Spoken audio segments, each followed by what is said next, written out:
Welcome back. On the line live from Washington, D.C., we have Paul Danahar. He is the author of the book, The New Middle East, The World After the Arab Spring, and was formerly the BBC Middle East Bureau Chief. Today, he is BBC's North American Bureau Chief. Paul, thank you for being with us today. I want to get right to it. In this book, The New Middle East, that you mentioned, you talk a lot about your experience during the Arab Spring, reporting from all these different Arab countries. As it stands today, the biggest news that's making headlines in the area is ISIS. So what do you believe are the borders of ISIS today? Well, the borders of ISIS are basically removing the borders that used to exist that were created, after the First World War. They are now in the north of Syria. They're now in the north of Iraq. They were slowly expanding. They've been pushed back a bit. I think what we need to recognize was that ISIS, or Al-Qaeda in Iraq, as it used to be, was on the back foot. It had almost been decimated by the Americans and the awakening in Iraq. Of course, when the vacuum was created in Syria, when the uprising took place and no support was given to what people call the moderate Syrian opposition, and that vacuum was created, Al-Qaeda in Iraq moved into Syria, reconstituted themselves, got money and arms and time to begin to organize again, and gone back into Iraq. So what we're seeing basically is a consequence of inaction by every other player in the region that's just kind of watched this thing slowly fall apart. You said that this is something that was basically happening because of the vacuum and I guess the West's failure to intervene. Now the Obama administration wants to train and equip the opposition. Do you think this could have been avoided in any way? Well, I certainly think the vacuum could have been avoided. I think if you look at the Obama administration, people like Hillary Clinton in the first term were saying we need to do something and do something now. They were encouraging Obama a couple of years ago to actually act and start allowing arms and money to flow to the moderates. And he rejected that. It was very much Obama holding off against all the advice of his colleagues. He built his campaign on peace and diplomatic resolutions to conflict. I think that has a bit to do with it. But you said the vacuum could have been avoided. But say the vacuum was averted, wouldn't there be an ISIS today? Probably not. I mean, there would be an Al-Qaeda in Iraq, but I don't think they would have been able to have gone into Syria and basically become so powerful that they could basically set up what they call an Islamic State. But what is certainly an entity that's enabled them to place taxes on people, to steal from banks, to run oil refineries and sell that oil across the border through Turkey. So they wouldn't have been able to have created the institutions of a state that allowed them to get richer and richer. What would have happened was there would have been fighting largely by the moderates, obviously with some Salafists fighting as well, but there wouldn't have been this incredible surge by the Al-Qaeda in Iraq that became ISIS if that vacuum hadn't been allowed to be created. All right. In your chapter on Syria, you write about Hezbollah's involvement in Syria. This is a very hot topic in Lebanon as well, with Islamic insurgency groups holding Lebanese soldiers hostages, demanding that Hezbollah withdraws from the conflict in Syria. What do you think is at stake here for Hezbollah?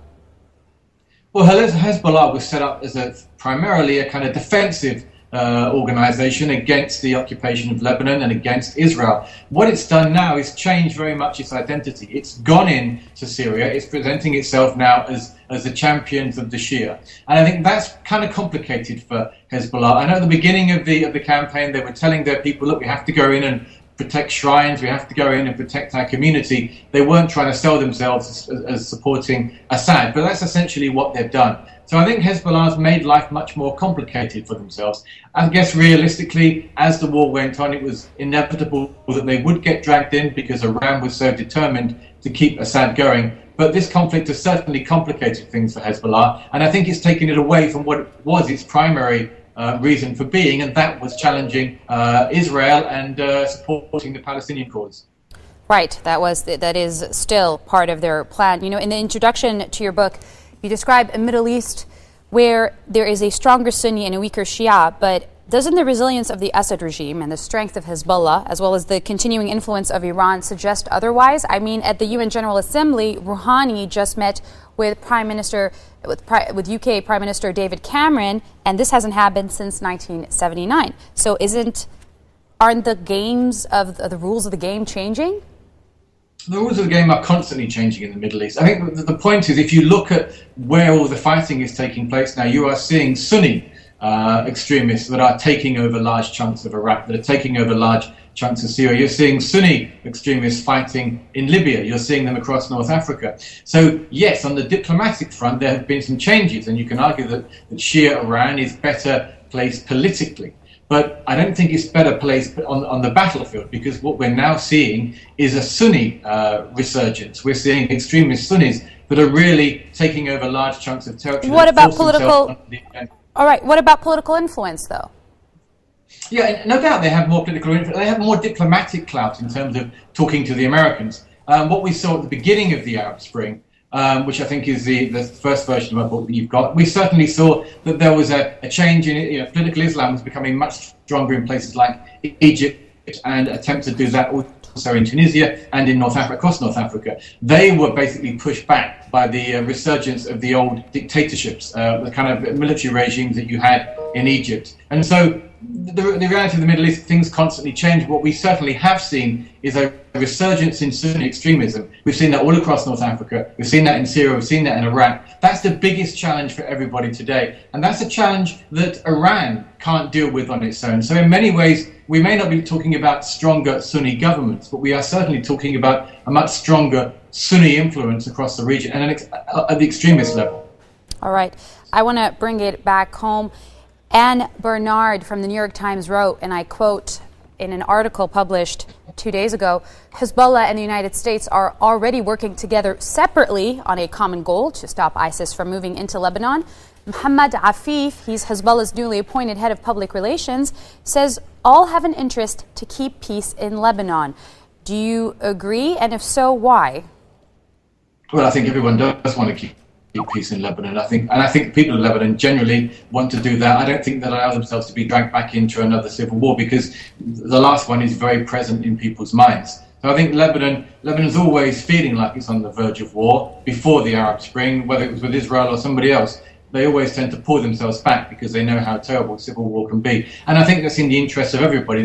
Hezbollah doesn't gain from a civil war in Libya, in Lebanon. Neither does anybody else. You could argue that perhaps some of the extremist Sunni groups would gain from it, but nobody wants to see them taking hold of big chunks of Lebanon. So I think everyone in the international community, will be on board trying to keep Lebanon together. But we have seen some strange bedfellows. At the beginning of the Arab Spring, the beginning of the Syrian revolution, you effectively had elements of Al-Qaeda on the same side as America against Assad. Now we're seeing Assad and Hezbollah on the same side as America, you could argue, against the Sunni extremists. So this thing keeps ebbing and flowing, and until things begin to settle down, we won't really know what it's going to look like. And it could take a while for them to settle down, as things are constantly changing here. Thank you for being with us. That was Paul Danahar, the author of the book, The New Middle East, A World After the Arab Spring, live from Washington, D.C. He's also today's BBC North America Bureau Chief. Thank you so much, Paul. Thank you for having me.